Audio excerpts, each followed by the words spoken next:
sai na ga mafi yawancin 'yan wuta mata ne. Sai wata mace ta miƙe ta ce, walima ya rasulallah, ya manzan Allah me yasa?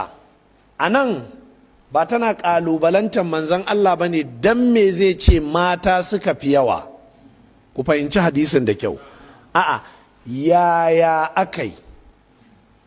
Walima menene ya kai su? Waɗanne laifuffuka? Sai ce likufrihinna, saboda kafircinsu. Sai aka ce wa manzan Allah, a yakfurna billah, mata na kafircewa Allah ne? Sai ce la, yakfurna al'ashir. Alherin namiji, kyautatawar da miji yake sukan butulce. To kaga sai manzan Allah ya fassara shi da kafirci, saboda wajihun tashabuh, fuskar da suke da alaka suke kama da juna shine ba ma guje da ke kafirci ya kangarewa Allah ne, mace da ke zagin mijinta take rena abin da ya mata ta kafirce wa miji ne. Kuma Allah ya umarni da aure, Allah ya umarni da kyautata wa miji, Allah ya umarni da girmama miji.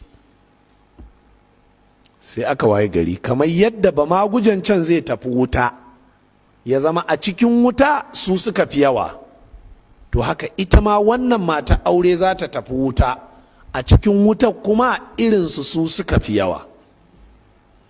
Ina son ku gane alaƙar kafircin ba ma guje da alaƙar kafircin mata aure. Butulci, reni da rashin ganin mutuncin kyautatawa.